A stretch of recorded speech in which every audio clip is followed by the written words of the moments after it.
नमस्कार साथियों, मैं कपिल देव आर्य फिर आपको लेकर चलता हूं आज के इस जन जागरण कार्यक्रम में,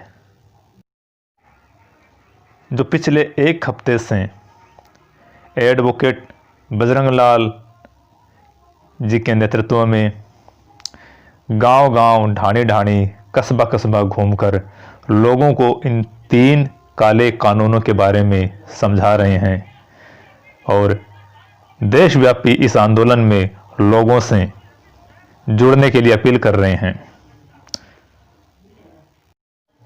यह केवल इस बिल की बात नहीं है, यह मान सम्मान की लड़ाई है, यह रोजी रोटी की लड़ाई है और इसमें हमें अपने किसान भाइयों के साथ खड़े होकर, कंधे से कंधा मिलाकर खड़े होना चाहिए। मेरी आप सबसे अपील है कि आप सब भी इस आंदोलन में बढ़ चढ़कर हिस्सा लीजिए। इन आजताड़ी है ना जो वाजिब मूल्य मिलना चाहे वो आजताड़ी किसान की फसल को मिले। तो सबसे बड़ी किसाना की मांग यही है कि एक समर्थन मूल्य तय होना चाहिए, आपको माने की गारंटी होनी चाहिए, को कानून बनना चाहिए, कोई मानक मिलना चाहिए। थोड़ा बहुत लेकिन न हो जाए तो चाहे जो किसान को मेहनत करे तो सारी चीज़ें सारा मिलना चाहिए। लेकिन जो भी सरकार को करे टीका मारी बोल दे रहा और थोड़ा बहुत देना शुरू करो, वो भी आप ये कानून लाके वो सारा कंपनियां कर रही है, उन लोग कर रहे हैं। टीका मार पूरी तरह से लूट होगी। पहले तो किसान की लूट होगी, उसको उजाला है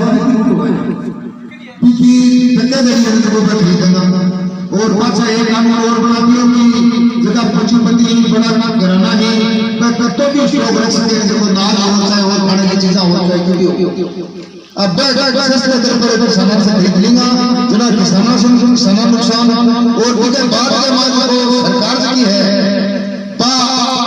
एफसीआई के जरिए जगह उपभोक्ता ही जगह खरीद की ना खान ही बाकी के लिए राशन वगैरह की दुकान खोली, जो गरीब आदमी है, मजदूर आदमी है, वो मतलब सस्ते दर के ऊपर खरीद के खा ले। तो अब ये खरीदने को नहीं मंडिया से खत्म कर दिया गया, तो एफसीआई वगैरह होगी बोली और सारा लोगों है मतलब ये जगह निजी कंपनियां दे रही हैं, आपका मन मर्जी है तो बेचेगा।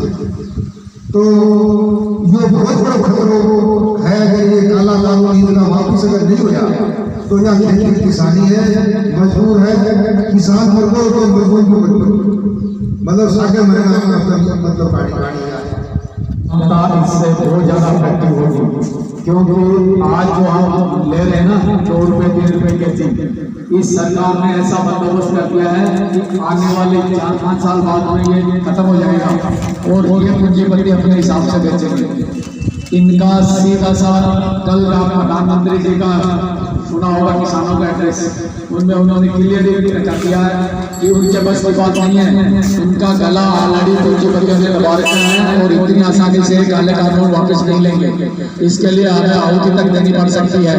इसलिए हम ये लेके चले कि अगर ये कानून लग गए तो किसान, मजदूर और जो लोअर तबके के जनसंख्या है वो सब अफेक्टिव होगी और यहाँ तक हो जाएगा कि खाने के लाने पड़ जाएंगे। साथियों, इतना जल्दी इसको तो हम चाह रहे हैं, लेकिन नहीं लगता कि इतना जल्दी ये सरकार मान जाएगी, क्योंकि इन सरकारों के हाथ में कुछ बचा ही नहीं है।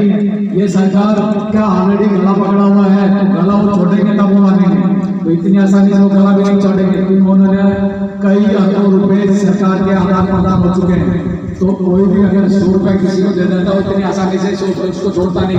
जो वादे किया वो सारा अकेलों का ही नहीं है, पूरे आमजन के लिए ये है। इसलिए आप अपनी कमेटी बनाइए, जल्दी से जल्दी इस एक्शन में जुड़िए, नहीं तो आगे आने वाली पीढ़ियां हमें बहुत बड़ा उड़ाना देगी कि हमारे माँ बाप इतने कमजोर थे कि हमें ऐसे गुलामी के आसान पैदा करके वो तो चले गए। नानकबास में जन संवाद करने के बाद यह टीम अगले गांव के लिए रवाना हो गई, जहां फिर लोगों को इकट्ठा करना था और फिर उन्हें इन काले कानूनों के बारे में समझाना था। यह एक थका देने वाली प्रक्रिया है, लेकिन इसके बावजूद भी ये लोग लगे हुए हैं। ये बात पूरा बात से कपिल आ गया हमारी हो जाएगा। इन कानूनों का मैं आपको ब्रीफ में बताना चाहूंगा। ये तीनों कानून हैं, जिसमें पहला MSP, APMC, essential commodity act और कॉन्ट्रैक्ट, ये तीनों ही कानून भारत सरकार ने अपनी सोच से पूंजीपतियों के लिए बनाए गए हैं। और ये हमारी विडंबना है कि सरकार बता रही है कि ये किसान के लिए उपयोगी कानून है, लेकिन एक किसान और एक आम आदमी अगर थोड़ा सा भी सोचेगा तो ये कंप्लीटली पूर्ण रूप से किसान विरोधी और आम जन विरोधी है। इसलिए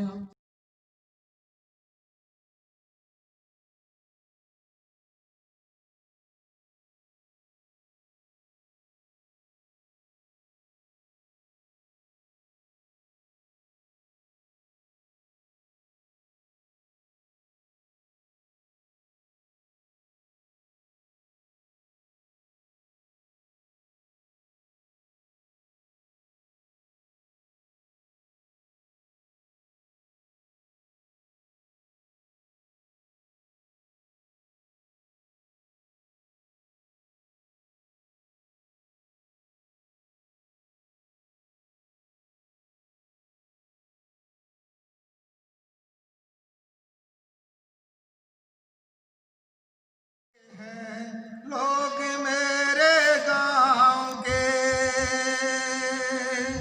ले मसाले चल पड़े हैं। लोग मेरे गांव के अब अंधेरा जीत लेंगे। लोग मेरे गांव के पूछती है चौड़ी और पूछते हैं गामी, पूछती है चौड़ी और पूछते हैं खेत भी। कब तलक लुटते रहेंगे लोग मेरे गांव के ले मसाले चल पड़े हैं। लोग मेरे गांव के अब जिंदाबाद जिंदाबाद जिंदाबाद। किसानों तुम संघर्ष करो, हम तुम्हारे साथ हैं। किसानों तुम संघर्ष करो, हम तुम्हारे साथ हैं। मोदी सरकार होश में हो, होश में आओ, होश में आओ। किसान विरोधी 3 काले कानून वापस लो, वापस लो, वापस लो। 3 काले कानून वापस लो, वापस लो, वापस लो।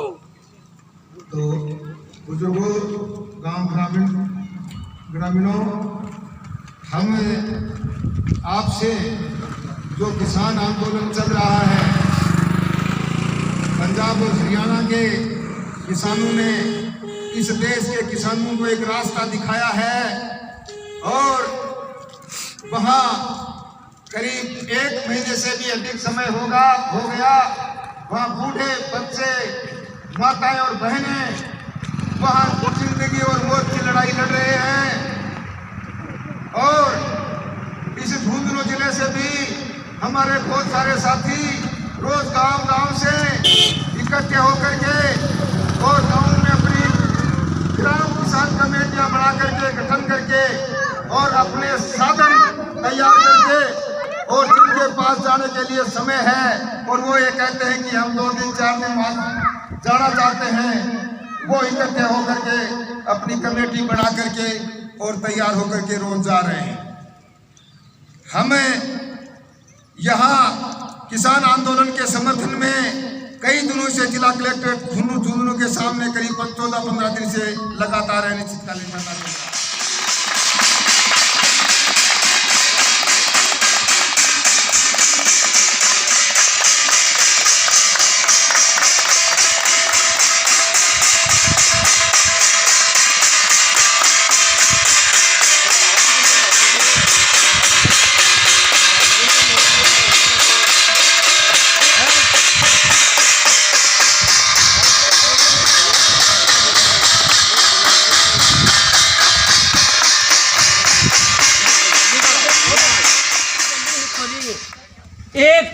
बची है और सारी चीज़ों को निजीकरण हो गए नहीं हुए तो मैंने बता दो। आप सुना करता कि एक छत के नीचे क्या है कि सामान बिके को सारो थारी और मारी और ये गांव का माँ मैंने बता दो यहाँ को कुछ और आपत्ति की कीमत है कि एक छात के नीचे सामान बेचते हैं। बाहर की कंपनी में आऊँगी वह बेचेंगे। एक ही बात है कंपटीशन में उड़ाना सुना है कि सब फकीर हो जाएगा तो कह दिन के है कि भाई एक का 10 रुपया लिंगा। ये तो है निजीकरण को फायदो। अब केवल और केवल इस चीज़ का इस देश में एक ही चीज़ बची है, मैं बता दूं आपको, केवल और केवल खेती करने को किसान और जमीन बची है। छूट तो ले मैं बता दूं 50 बड़ा एक हेक्टर का मार 100 हेक्टर का मार पुराना जगह ओबरा ही बेगा बना रखा है। माँ कमा के अनाज खाता इतना कोई खराब हुआ है वह किकले बनाए हैं वह इसलिए बनाए हैं कि यहाँ कमा के कि स्टॉक मिलेगा और आपकी मन मर्जी का दिन आ जाओ ना। बाकी 56 को काल पड़ो थारा नहीं याद आओ तो कोई बूढ़े ठहरे न बूझ लो बा स्थिति हो जाएगी ना। जना 1000 रुपया भी देंगे। एक ही बात है पूंजीवाद है ना वो खाली एक ही चीज ने माना है कि पीसो बनना चाहे आदमी की बड़े कोई कदर को नहीं और भी पूंजीवाद में फायदो है और बढ़ाओ देने वाली बात है। इस देश ने और लोगों ने फायदो है तो एक ही बात तो वहां को सागा हो जाओ मैं नाराज को नहीं वहां बात सुन लेते हैं। एक ही बात है यो जो आंदोलन चालू एक दिन की देन नहीं है। इस आंदोलन की देन है कम से कम भी हमारे देश के अंदर कब जब 5 लाख किसान जगह बैंक को कर्जो लेकर जगह आत्महत्या करगा बिका बाद में यो शुरू करे एक दिन में कोनी और वह भी थारा मारा गया कया का कोनी। ये गांव का मेरी समझो वहां का कैटेगरी को एक भी किसान नहीं है जगह 5 लाख किसान आत्महत्या कर ली। 60 और 61 किसान कम से कम भी अब क्या है कि आंदोलन का दरमियान वर्ग शहीद होगा। मेरी बात सुन लो। देश में 1947 में आज़ादी आ गई, प्रजातंत्र भी आ गया। प्रजातंत्र का मतलब है कि सत्ता जो है वो हमारे पास है, लेकिन हम सारे आदमी तो प्रधानमंत्री बन नहीं सकते। इसलिए हम हमारी सत्ता एक आदमी को सोचते हैं कि हम हमारी तरफ से तो हमारा प्रतिनिधि है वो तो हमारे भले का काम है। एक मोटा फॉर्मूला। सत्ता तो बेसिकली हमारे पास है, हमने सौंपी प्रधानमंत्री। अब प्रधानमंत्री को सत्ता सौंपी हमने, हमारी सत्ता है, प्रधानमंत्री की खुद की सत्ता नहीं है, सत्ता तो हमारी है। हमने उसको सौंपी है काम करने के लिए, हमारे भले का काम करने के लिए, व्यवस्था करने के लिए। अब हुआ क्या कि उसने अपनी सत्ता का दुरुपयोग करते हुए हमारे पक्ष में हमारे हित में काम न करने के बजाय 2-4 पूंजीपति हैं, अंबानी है, अडानी है, उनके हित में काम करना शुरू कर दिया। एक एक करके पहले रेलवे बेचा, एयरलाइन बेचा, एयरपोर्ट बेचा, BSNL बेचा, भेल बेचा, भारत पेट्रोलियम बेचा, यहाँ तक कि लाल किला भी बेच दिया। जिस किले पर प्रधानमंत्री जी खड़े होकर भाषण देते वो भी बिक गया। अब बेचने के लिए जब कुछ भी नहीं बचा तो आखिर में इनको ये ज़मीन दिखाई दी कि भाई ये ज़मीन पड़ी है यार, ये भी बेच दो इनको। तो इसको बेचने के लिए, लोगों को बेघर करने के लिए इसने 3 कानून बनाए। पहला कानून तो उसने ये बनाया है कि महंगाई जब बढ़ती है तो हाँ आकार में महंगाई क्यों बढ़ती है? क्योंकि लोग स्टॉक कर लेते हैं सामान का, जमाखोरी कर लेते हैं। जमाखोरी के खिलाफ में सरकार का कानून बनाया हुआ है कि कोई जमाखोरी करेगा तो सरकार छापे मारती है और महंगाई थोड़ी सी कम हो जाती है। अब इन पूंजीपतियों ने कहा कि यार ये कानून तो खराब है, सारा महंगाई, अब स्टॉक करेंगे तो तुम छापे मारोगे। तो इन्होंने पहला काम तो ये किया कि जो स्टॉक की लिमिट थी वो ख़त्म कर दो कि तुम्हारी जितनी मर्जी है उतना स्टॉक करो। कालाबाजारी और जमाखोरी जो अवैध था, अपराध था, उसको इन्होंने कानूनी रूप से जायज़ कर दिया। जितनी जिसकी मर्जी हो उतना स्टॉक करे, यानी जितनी जिसकी मर्जी हो, सीधी बात है, उतनी महंगाई बढ़ाए और देश को लूटे। दूसरा काम इन्होंने ये क्या किया कि ये सरकार FCI के तहत एक निश्चित कीमत के ऊपर आपका अनाज या धान, गेहूँ, चावल जो भी खरीदती है और फिर गरीब आदमियों को 2 रुपये किलो में, 5 रुपये किलो में सस्ती रेट पर। तो उन्होंने कहा यार सस्ती रेट पर क्यों बेचे आप? ये सिस्टम है FCI वाला, न्यूनतम समर्थन मूल्य, इसको खत्म करो, हमें प्राइवेट लोगों को खरीदने की छूट दो। अब प्राइवेट लोगों को खरीदने के लिए छूट दो, फिर उन्होंने उनको फायदा देने के लिए मंडी में जो 2-5% टैक्स लगता है वो भी उनको छूट दे। उस छूट देने का मतलब क्या है कि 2-5 रुपये उनको जो फायदा हो रहा है वो 2-5 रुपये आपको ज़्यादा देंगे तो आप उधर से निकल के इधर आ जाओ। वो जो 2-5-10 रुपये की उनको छूट मिल रही है वो छूट का फायदा ये साल 2 साल आपको दे दें। तो ये जो मंडी व्यवस्था है इसको भी खत्म कर। अब तीसरा जो इन्होंने षड्यंत्र किया है वो है कॉन्ट्रैक्ट फार्मिंग। कॉन्ट्रैक्ट फार्मिंग का मतलब क्या है कि इस साल आपने गेहूँ पैदा कर लिया, गेहूँ का उन्होंने स्टॉक कर लिया, कॉन्ट्रैक्ट फार्मिंग का मतलब है कि आपसे तय कर दिया कि इस साल आप गेहूँ पैदा करोगे, इस भाव में आपको खरीद लेंगे। आपने गेहूँ पैदा कर लिया, वो उन्होंने खरीद ली। अब गेहूँ पैदा कर दिया, खरीद लिया, उन्होंने स्टॉक कर दिया, तो फिर अगले साल कहेंगे गेहूँ मत पाओ आप, क्यों गेहूँ तो हमारे पास पड़ा है। अगले साल आप गेहूँ नहीं पाओगे, क्योंकि कॉन्ट्रैक्ट फार्मिंग में तय वो करेंगे कि आपको क्या पाना है। अगले साल आप गेहूँ नहीं पाओगे, गेहूँ नहीं पाओगे तो गेहूँ के लिए हाहाकार मचेगा। 2 रुपये का माल 10 रुपये में बेचेगा। ये तीसरा कानून उनका कॉन्ट्रैक्ट फार्मिंग है। स्लो एंड स्टडी इन्होंने इस ढंग से पूंजीपतियों को फायदा देने के लिए, इस सिस्टम पर कब्जा करने के लिए, शिकंजा कसने के लिए कानून बनाए। और बेईमानी और जालसाजी मक्कारी झूठता ये है कि इन कानूनों को पूंजीपतियों के हित का कानून में बता करके किसानों के हित का कानून बताया जा रहा है। ये कानून जो पूंजीपतियों के हित के लिए बनाए हैं, इनको किसानों के हित का कानून बना करके, बता करके, प्रचार करके वो थोपा जा रहा है।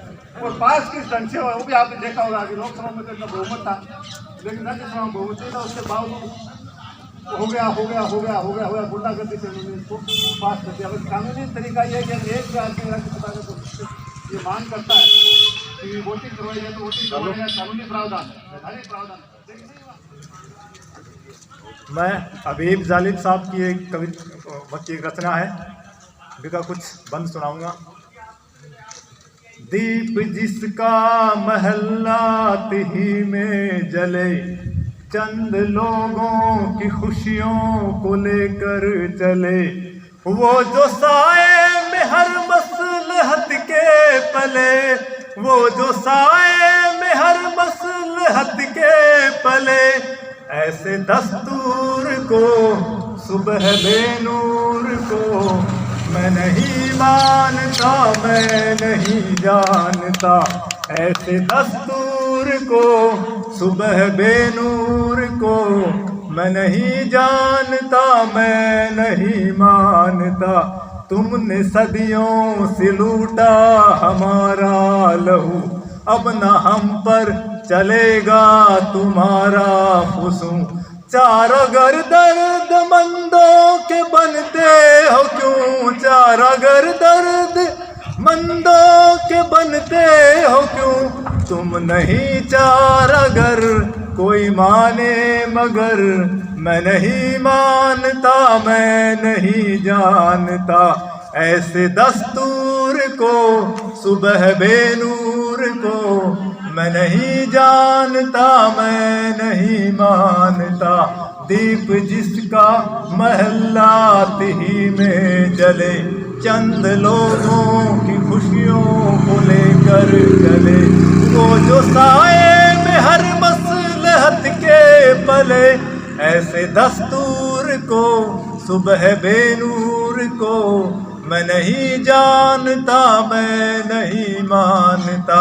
तो साहब बात यह है कि ये एक तानाशाही युग है, और इस तानाशाही युग का मैंने अगर थे विरोध कर दियो तो थे गद्दार हो, आतंकवादी हो, नक्सलवादी हो, थारे पर कोई भी आरोप लगा दियो जा सके। और अगर थे इस सरकार का पिट्टू हो, ते सरकार का अगर समर्थन करो हो तो ते कर बोगरो चाहे सब बाद में थारो पेट चाल किसी कताक दिन चाल चलो। तो मैं तो इस सरकार को, अराजक सरकार को, फांसीवादी सरकार को और इस तानाशाही सरकार को विरोध करा। हाँ, अगर कोई भी आता, अगर मेरा बाप भी सरकार का मैंने अगर प्रतिनिधि होता तो बिल्कुल विरोध करता। मैं तो कोई व्यक्ति को विरोध नहीं है, और विचारधारा को विरोध है, और विचारधारा के विरोध का मैंने अपन ध्यान रखना चाहिए कि अपन विरोध की बेस पर कर रहे हैं। जो कोई आदमी किसानों को नहीं है, मजदूरों को नहीं है, छात्रों को नहीं है, महिलाओं को नहीं है, वो आदमी क्यों को जाओ। हाँ, और फेरी के बाद में बावजूद भक्ति का थे गुणगार हो तो बहुत बड़ा निरम हो, और बड़ा दुख हुआ कि पढ़ा लिखा आदमी और एक एक आदमी का गुणगान कर रहे हैं जो देश ने बिल्कुल बर्बादी की कगार पर पहुंचा दियो। पर ज्यादा क्यों नहीं बोलना चाहूँ। धन्यवाद, आभार। लड़ेंगे जीतेंगे, लड़ेंगे जीतेंगे, लड़ेंगे जीतेंगे, जीतेंगे जीतेंगे। उम्मीद करता हूँ कि आज का वीडियो भी आपको पसंद आया होगा। मैं आपके बीच ज़मीन से जुड़े हुए मुद्दे लेकर आता रहूँगा। आप अपनी बेशकीमती राय मुझ तक पहुँचा सकते हैं कमेंट बॉक्स के ज़रिए, और मैं और क्या बेहतर कर सकता हूँ इसके लिए भी आप मुझे राय मशवरा दे सकते हैं। आपकी राय का हमेशा स्वागत रहेगा। धन्यवाद, शुक्रिया। तुझे खाना बनाना नहीं आया? शादी से पहले क्यों नहीं बोला? सरप्राइज।